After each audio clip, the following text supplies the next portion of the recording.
सभी राष्ट्रवादी और सनातनी भाइयों का स्वागत है पॉलिटिकल बस में। दोस्तों, बिहार की राजनीति गर्मा चुकी है। 4 महीने के अंदर में अब विधानसभा के चुनाव होने हैं। पिछले 2 दिनों के अंदर में बहुत सारी गतिविधियां हुई है। दोस्तों, महागठबंधन की अलग अलग जगहों पे मीटिंग हुई है। कांग्रेस पार्टी के अंदर मीटिंग हुई है दिल्ली के अंदर में पूरी बिहार यूनिट को लेके, प्लस तेजस्वी यादव अलग अलग पार्टियों के लीडर से मिल रहे हैं जो कि इस बार बिहार में चुनाव लड़ेंगे, उनको कन्विंस किया जा रहा है। तो बहुत कुछ चल रहा है जिस पर हम चर्चा करेंगे। लेकिन सबसे बड़ी जो न्यूज है दोस्तों वो है इलेक्शन कमीशन पे।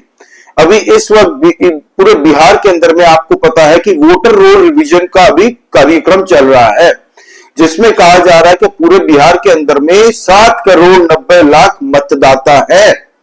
अब इसमें से कहा जा रहा है कि इलेक्शन कमीशन ने ऑलरेडी 6 करोड़ 60 लाख मतदाताओं के फॉर्म भरवा लिए हैं, डॉक्यूमेंटेशन ले लिए हैं।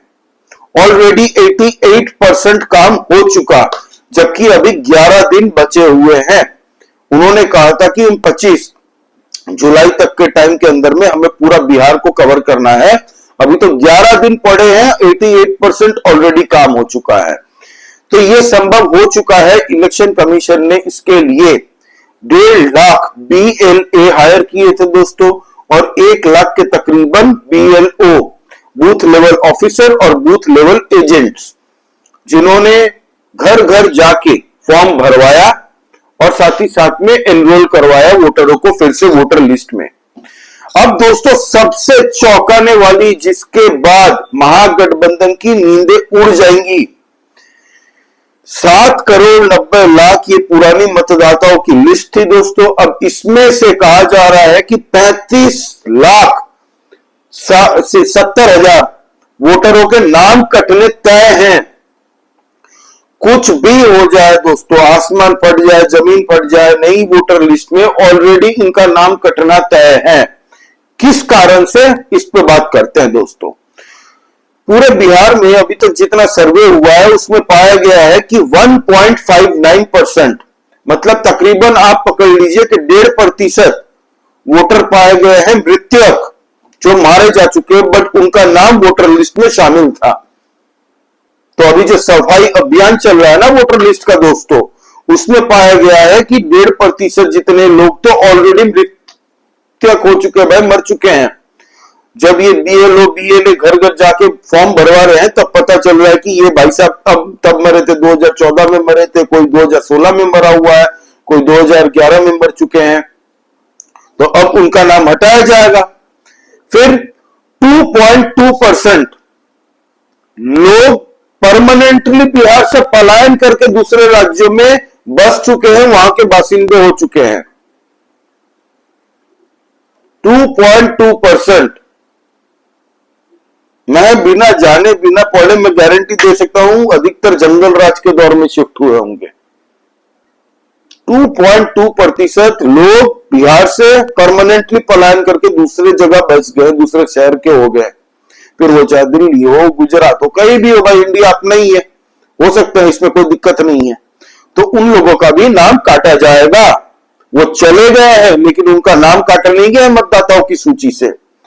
फिर 0.73%, मतलब 1% से भी कम, 1% का तीसरा भाग, मतलब 4 भाग के 3 भाग बोल रहा हूं।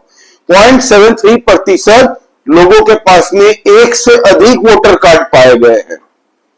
तो जो एक्स्ट्रा वोटर कार्ड है ना वो भी छटाई होंगे। तो टोटल आंकड़ा बैठ रहा है 4.52%, जिसका अगर आंकड़ों में हम कन्वर्ट करते हैं तो निकलता है 35,69,000 वोटर्स के नाम काटे जाएंगे वोटर लिस्ट की सूची में से, जो नई वोटर लिस्ट बन के आएगी उसमें से। अब उसके लिए पूरे महागठबंधन की नींद उड़ चुकी है। तभी नहीं ये लोग चिल्लाते थे कि वो थप्पा वाला लाओ, कट्टा चलाएंगे, सबको भगा देंगे, रूम बंद करके थप्पा लगाया जाएगा और हमारी पार्टी जीतेंगे। यही होता था जंगल राज में। जंगल राज का दौर जिसको नहीं पता, गूगल करके पूछ लीजिए बूथ कैप्चरिंग कैसे होती थी लालू के राज में। जहां पे दूसरे पार्टियों का वोट अधिक होता था, उनके बूथों को जला दिया जाता था दोस्तों। जो बस्ता होता था जिसमें जाता था वोटिंग थप्पा मार के उस पर आग लगा दी जाती थी, उन गाड़ियों को फूंक दिया जाता था, सबको पता है। तो अब 35,70,000 वोट तो कटने तय है। अब अलग से अवैध बांग्लादेशी, अवैध रोहिंग्या जितने पूरे सीमांचल एरिया में किशनगंज, पूर्णिया, जितने भी जगह पे, कटिहार, इन लोगों के भी नाम छटाई अच्छे खासे होने वाले हैं। डॉक्यूमेंट नहीं पाए जा रहे हैं। जब बीएलओ और बीएलए जा रहे हैं फॉर्म भरवाने, तब अधिकतर बांग्लादेशी पाए गए भाई, वहां पे रोहिंग्या पाए गए हैं। बताओ, कुछ लोग नेपाल के पाए गए हैं। कोई कह रहा है कि हम 2011 में आए थे, कोई कह रहा है 2012 में आए थे। खैर, उनका तो हो जाएगा, क्योंकि सीए के बतौर 2014 से पहले लोग जितने भी हिंदू, क्रिश्चियन, सिख, ये लोग भारत में हैं, वो बाय डिफॉल्ट भारतीय सिटीजन बन जाएंगे, तो उनको दिक्कत नहीं आएगी। अब ये जो इलीगल बांग्लादेशी और रोहिंग्या है ना, जो 2-2, 3-3 वोटर कार्ड लेके पूरे भारत के अंदर में डेमोग्राफी चेंज करते हैं, पॉलिटिकल पार्टियों को वोट देना कैसे टैक्टिकल तरीके से एक औजार की तरह यूज होता है भारत के खिलाफ, उनका अधिकार छीनना है। क्योंकि भारत में कॉन्स्टिट्यूशन प्रियम्बल में, कॉन्स्टिट्यूशन में ये अधिकार वोट का सिर्फ भारतीय नागरिकों को ही दिया गया है। तो अब मजा आएगा दोस्तों। 88% काम हो चुका है, बाकी का थोड़ा सा बचा हुआ है, वो भी 2-4-5 दिन के अंदर में हमें पता चल जाएगा कि काम हो चुका है। अब बात करते हैं दोस्तों महागठबंधन की। बड़ा इंटरेस्टिंग कांड हो रहा है महागठबंधन के अंदर में। इन लोगों के बीच में आपस में सीट शेयरिंग को लेके बात नहीं बन रही है। आपको बता दूं कि महागठबंधन की अभी 4 मीटिंग ऑलरेडी हो चुकी है। अभी पिछले 4-5 दिन पहले एक महागठबंधन की मीटिंग हुई थी। सीट शेयरिंग को छोड़ के सब बातें हुई है इनके बीच में। 6 घंटे तक ये मीटिंग चली थी तेजस्वी यादव के आवास में, घर पे। इन्होंने बात की कि क्या इस बार मुद्दा होगा नीतीश कुमार के खिलाफ, एनडीए के खिलाफ, क्या मुद्दा लेके हम जनता के बीच में जाएंगे, कैसी हम स्ट्रेटेजी लगाएंगे इस बार बिहार का चुनाव जीतने के। तो ये सब मुद्दे पे, मतलब मेन सीट शेयरिंग का मुद्दा छोड़ के बाकी सारे मुद्दे पे इन्होंने चर्चा की, जो कि अच्छी बात है, करनी चाहिए। लेकिन अभी थोड़ी देर पहले एक न्यूज आती है कि तेजस्वी यादव मिल रहे हैं हेमंत सोरेन से, जेएमएम, जो कि झारखंड की पार्टी है। उनको कन्विंस किया जा रहा है कि गुरुजी, झारखंड और बिहार के बॉर्डर वाले एरिया में काफी आदिवासी समाज के लोग हैं, काफी सेम लाइक एक ही तो था पहले, तो काफी आपका भी इन्फ्लुएंस होगा यहाँ पे, तो आ जाइए, थोड़े सीट महागठबंधन से ले लीजिए, ये पूरा जो बॉर्डर एरिया है यहां से हमें जितवा के दीजिए, सीट निकाल के दीजिए। देखा, अब थोड़ी देर पहले ही आप टाइम देख लीजिए दोस्तों, 5 बजे के बाद की न्यूज है। असदुद्दीन ओवैसी ने लालू यादव को लेटर लिखा था कि देखिए, मैं पिछली बार सीमांचल में 14 सीटों से चुनाव लड़ा था, 5 सीटें निकाल के लाया था ओवैसी। वो बाद में ओवैसी की पार्टी के लोग भले राजद में चले गए बाद में, लेकिन 5 सीट निकाली थी उसने। तो वो कह रहा है कि नॉन बीजेपी वोट, जो मुसलमान वोट है, वो बटने नहीं चाहिए। इसीलिए आप अगर कहते हैं तो हम आने को तैयार है महागठबंधन में, पर शर्त है, हम पिछली बार 14 सीटों में लड़े थे, इस बार 24 सीटें हमें चाहिए। लालू यादव की तरफ से कोई रिस्पांस नहीं आया। स्मार्ट मूव था लालू का अब तक का, मुझे लग रहा है। अगर लालू ने इनको नहीं लिया तो समझ में आता है मुझे कि क्यों नहीं लिया, लेकिन लालू अगर इनको ले लेते हैं तो आप यकीनन मानिए कि एनडीए का डर पूरी तरह से सता रहा है। लालू ने इसीलिए अब तक इसको जवाब नहीं दिया कि अगला दांव कांग्रेस की तरफ से क्या होगा, वो लालू को नहीं पता। पर लालू कांग्रेस के लिए उतना पॉजिटिव नहीं है अभी, क्योंकि कांग्रेस के नेता जिस तरीके से बातें पिछले 2 दिन में पप्पू यादव ने कही है तेजस्वी यादव को लेके, इसीलिए लालू यादव थोड़ा स्टैंड बाय मोड में है अभी। तो अभी ओवैसी का बयान आ रहा है कि भाई एक तरफा प्यार नहीं हो सकता, कोई बात नहीं, अगर महागठबंधन में हमें नहीं आप इंक्लूड करोगे तो हम अपनी आप पार्टी हमारी सक्षम है। पिछली बार हम 14 में लड़के 5 जीत के लाए थे, इस बार भी माशाअल्लाह हम लड़ेंगे 24 सीटों पे। ये इनके नेता भी कह रहे हैं या ये महिम के बिहार के अंदर से। तो अभी इस पे भी महागठबंधन का पेच फंसा हुआ है। अब आते हैं मेन सबसे बड़ा जो बोलते हैं ना कालनेमी कांग्रेस पार्टी। कांग्रेस पार्टी दिल्ली में मीटिंग करती है जिसमें राहुल गांधी, मल्लिकार्जुन खड़गे, फिर पप्पू यादव को बुलाया गया था। वही पप्पू यादव जिसको मंच से धक्के मार के तेजस्वी यादव के लोगों ने निकाला भाग यहां से जाके ताली बजा भीड़ में। तो पप्पू यादव, केसी वेणुगोपाल, ये लोग सब वहां पे मौजूद थे और साथ में राजेश कुमार जी जो कि एक दलित चेहरा है, कांग्रेस के नए प्रभारी हैं बिहार के।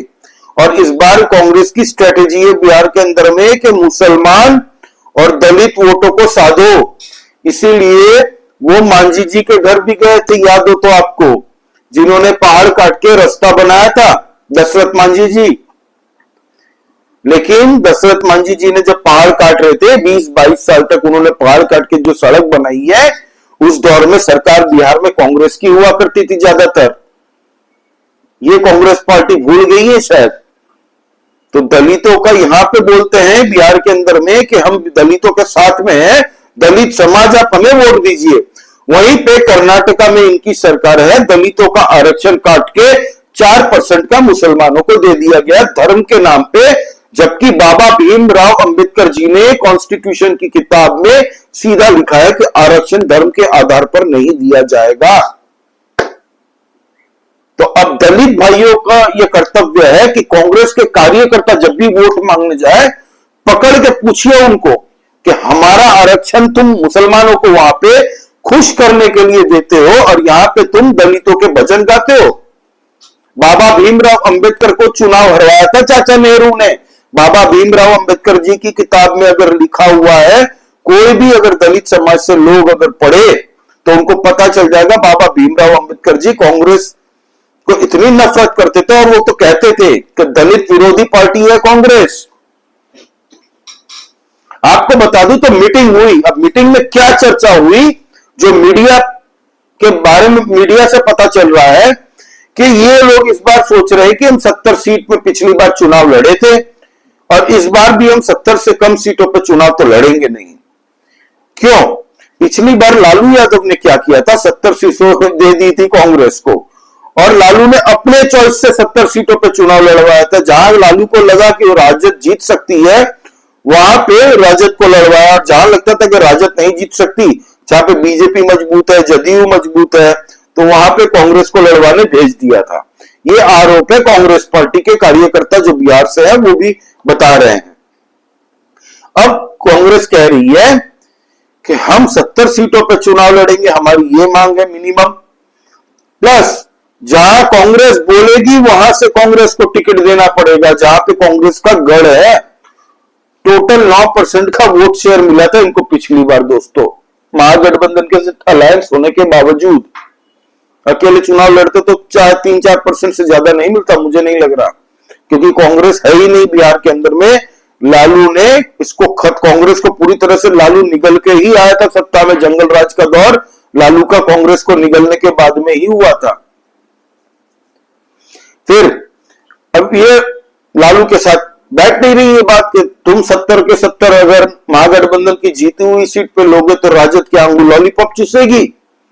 तो अब इसीलिए सोच रही है कांग्रेस की सरकार कि ठीक है 30-40 सीटों का फॉर्मूला करते हैं कि 30 सीट हमारे चॉइस की होगी या 40 सीट हमारी चॉइस की होगी, 30 सीट आपकी चॉइस की, आप जहां से बोलोगे। तो अब इस पे भी चर्चा होनी है इन लोगों के बीच में।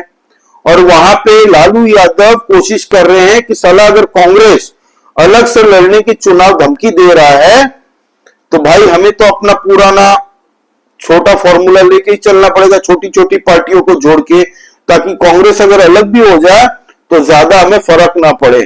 तो लालू इसीलिए क्या कर रहे हैं कि पशुपति पारस जो कि चिराग पासवान के अंकल हैं, उनको भी महागठबंधन में ला रहे हैं और उनका भी ऑलमोस्ट अनाउंस हो ही चुका है कि वो अब महागठबंधन से चुनाव लड़ेंगे। तो ये गेम हो रहा है अभी इस वक्त में। कांग्रेस पार्टी के पप्पू यादव से जब पूछा गया कि तेजस्वी यादव क्या चीफ मिनिस्टर का चेहरा है, पप्पू यादव ने कहा कि तेजस्वी यादव अपने आप को चीफ मिनिस्टर सोच सकते हैं, उनके राजद के लोग कार्यकर्ता भले अपना बना ले मन ही मन में चीफ मिनिस्टर का फैसला महागठबंधन की पूरी टीम चुनाव जीतने के बाद में बैठेगी, उसके बाद में डिसाइड आकलन किया जाएगा और डिसीजन लिया जाएगा कि कौन चीफ मिनिस्टर होगा। कांग्रेस पार्टी को पता है कि तेजस्वी का चेहरा अभी अनाउंस अगर कर दिया तो पूरा एनडीए बिहार के गली कुपचे में जा जाके ढोल नगाड़े के साथ में जंगल राज रिटर्न्स का बैनर चिपकाएगी और पूरे बिहार के अंदर में लालू यादव के सन तेजस्वी यादव मतलब जंगल राज के टार्जन का छोटा टार्जन के हिसाब से तेजस्वी को पेश किया जाएगा और सुपड़ा साफ हो जाएगा बिहार के अंदर में। इसीलिए कांग्रेस अभी तक अनाउंस नहीं कर रही है। और पप्पू यादव ने यह भी कह दिया कि अगर हमें हमारी मुताबिक सीटें नहीं मिली तो हम फिर देखेंगे आगे का रास्ता कैसे निकालना है, हम इसके लिए पूरी तरह से सक्षम है। अब इसके कई मीनिंग निकलते हैं दोस्तों कि अगर इनकी बात बन गई तो ठीक है, नहीं बनती है तो यहीं से एस्केलेशन चालू होगा इन लोगों के बीच में। खैर आने वाले टाइम में हमें पता चलेगा। तो मेन जो टॉपिक था दोस्तों इसमें यह था कि एक इलेक्शन कमीशन के वोटर नई लिस्ट में से 35,69,000 वोटर तो एनी टाइम कटेंगे, एनी हाउ कटेंगे, वो कटना निश्चित है। अब ऊपर में जितने कटेंगे वो सब के सब इलीगल अवैध बांग्लादेशी रोहिंग्या ये सब जो फर्जी वोटर कार्ड लेके बिहार के अंदर में बसे हुए हैं वो लोग बांग्लादेशी लोग। दूसरा, पप्पू यादव ने कांग्रेस का क्या स्ट्रेटेजी है उसको लेके कई बातें की है। कांग्रेस की जो मीटिंग हुई दिल्ली में जो मैंने अभी आपको बताई। तीसरा, तेजस्वी यादव मुलाकात कर रहे हैं हेमंत सोरेन के साथ में प्लस पशुपति पारस के साथ में भी मीटिंग हो रही है दोस्तों अभी कि महागठबंधन में आ जाइए और ऑलमोस्ट इनका महागठबंधन में आना तय है। फिर जो अभी इनके पूरा बिहार के अंदर में एसआईटी जो चल रही है वोटर रोल रिवीजन, इसके खिलाफ सुप्रीम कोर्ट ये लोग गए थे। अब सुप्रीम कोर्ट 28 तारीख को दोस्तों इसकी नेक्स्ट सुनवाई होनी है कि इलेक्शन कमीशन जो बिहार में कर रही है उसमें क्या परिणाम आए, कैसे हुआ। क्योंकि इस बार जो पहली राउंड की सुनवाई हुई सुप्रीम कोर्ट में तो सुप्रीम कोर्ट ने कहा था कि हम इलेक्शन कमीशन को रोक नहीं रहे हैं, सिर्फ एडवाइस दे रहे हैं कि आप आधार कार्ड और वोटर कार्ड को भी इंक्लूड कीजिए 11 लिस्टों की सूची में। इलेक्शन कमीशन ने मना कर दिया था। तो ये है टोटल माजरा। तो आने वाले वक्त में 2-3 दिन बाद मैं आपको पूरी प्रॉपर और अपडेट दूंगा जो भी इसमें नई अपडेट आती है बिहार इलेक्शन को लेके। ये इलेक्शन के महागठबंधन को लेके मैंने आपको ये बताया वीडियो। अब एनडीए खेमे में आऊंगा क्योंकि 15 तारीख के बाद में मैंने कहा था एनडीए पूरी तरह से बिहार चुनाव में चालू हो जाएगी, कूद जाएगी, तब महागठबंधन आसपास में दिखेगी नहीं। अभी भी महागठबंधन और एनडीए में काफी गैप दिख रहा है। प्लस प्रशांत किशोर फैक्टर एक अलग से बिहार के अंदर में आ रहा है।